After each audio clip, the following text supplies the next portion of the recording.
हम होंगे कामयाब।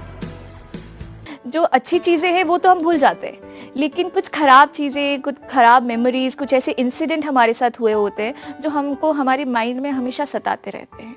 तो ये ऐसा क्यों होता है? हाँ, और ख़ास करके ये जो प्रश्न है ये बड़ों को बहुत ज़्यादा एक चैलेंज के रूप में, चुनौती के रूप में आता है, क्योंकि अच्छी स्मृतियाँ याद रहती है, लेकिन किसी ने हमें दुख दिया, पहले देखा किसी ने टीज़ किया या किसी ने कुछ बोला, तो वो याद रहती है। इसलिए मैं सभी दर्शकों को ये बताना चाहूँगा कि ईश्वर ने और प्रकृति ने एक बहुत सुंदर गिफ्ट हम मनुष्यों को दी है, और वो है भूलने की शक्ति, the power to forget things also. बस हमें ये ध्यान रखना है कि अच्छी स्मृतियाँ हम याद रखें, और कुछ अगर गलत स्मृतियाँ हैं तो उसको हम डिलीट करें।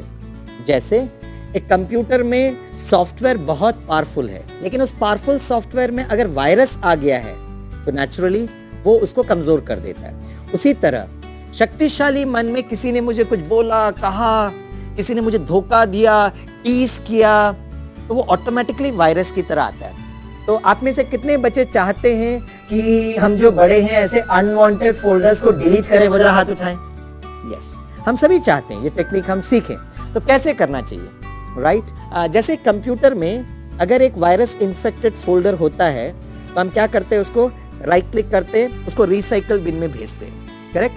रिसाइकल बिन से हम हमेशा की तरह डिलीट कर देते हैं। तो कंप्यूटर को किसने बनाया? मनुष्य के मन ने। तो ज्यादा शक्तिशाली कौन है, कंप्यूटर है या आपका मन?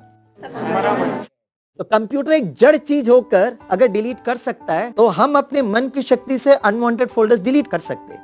हम क्यों नहीं कर पाते हैं? दो कारण हैं।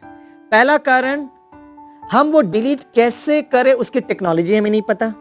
दूसरा कारण, बहुत इंपॉर्टेंट कारण है बच्चों, जैसे अगर हम हमारे उंगली में कांटा चुभ गया, उस कांटे को निकालने के लिए हम क्या करते हैं? शक्तिशाली सुई को यूज करते हैं। उसी तरह अगर किसी बच्चे ने आपको टीज किया, बुली किया, कुछ गलत शब्द बोले, तो वो एक बहुत इमोशन ऑफ हर्ट, पेन, दर्द के साथ आप उसको सेव करते हो।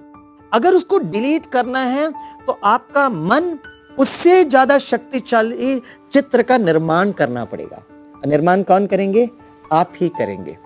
इसलिए मैं, जिन्होंने ये प्रश्न पूछा, हम उनको ये बताना चाहेंगे कि अगर किसी ने बहुत आपको गलत किया है तो आपको इतना जनरेट करना पड़ेगा emotion of forgiveness and forgetfulness.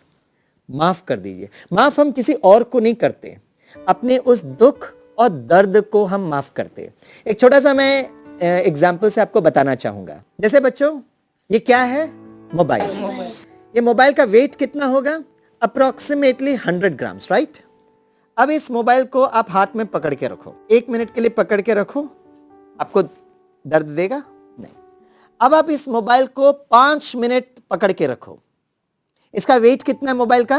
100 ग्राम। फिर एक काम करो, आप इस मोबाइल को 1 घंटे तक पकड़ के रखो, इसका वेट कितना है? 100 ग्राम। पहले के हिसाब से आपको ज्यादा दर्द देगा या कम दर्द देगा? ज्यादा। Very good.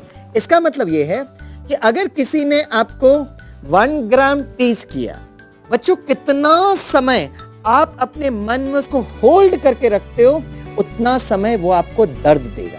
तो बच्चों, अगर हमने ये 1 ग्राम, किसी ने हमें टीज किया, बुली किया, कुछ गलत शब्द बताए, वो 1 ग्राम महत्वपूर्ण नहीं है, लेकिन बच्चों उस 1 ग्राम को आप कितने दिनों तक अपने मन में रखते हो, आपको उतना ही आपको वो दर्द देगा। यस और नो?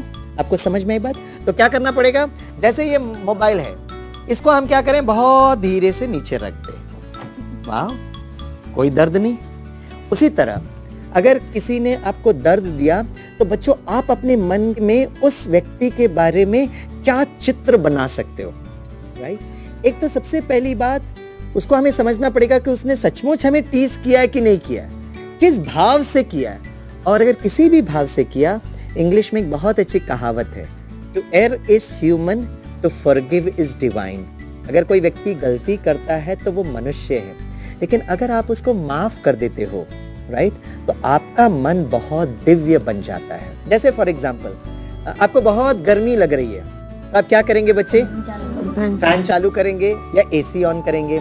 अच्छा, आप बाहर निकल रहे हो तो बहुत बारिश हो रही है, तो आप क्या करेंगे? छाता लेंगे। या तो छतरी लेंगे या तो रेनकोट पहनेंगे, करेक्ट। उसी तरह बाहर अगर कोई भी व्यक्ति कुछ भी कह रहा है, कर रहा है, आप अपना इंटरनल एसी ऑन करो, आप अपना इंटरनल रेनकोट पहन लो, चाहे वो कुछ भी बोले, आप उनका एक पॉजिटिव इमेज बनाओ। मैं आपको लास्ट में एक बहुत सुंदर डायलॉग बोलता हूं, मैं चाहता हूं कि आप सभी बच्चे मेरे साथ रिपीट करिए।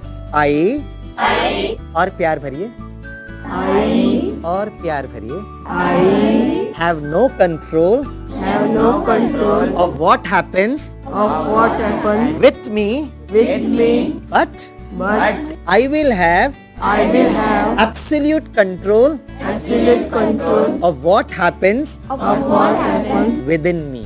within me. इसका मतलब ये है बच्चों कि कोई व्यक्ति आपसे कैसा व्यवहार कर रहा है, सच देखा जाए तो आपका उनके पर कोई कंट्रोल नहीं है, लेकिन मेरे अंतर में, मन में, मैं अपने बारे में क्या चित्र बना रहा हूं, ये हमारे हाथ में है, right? That is what is the solution of this particular problem.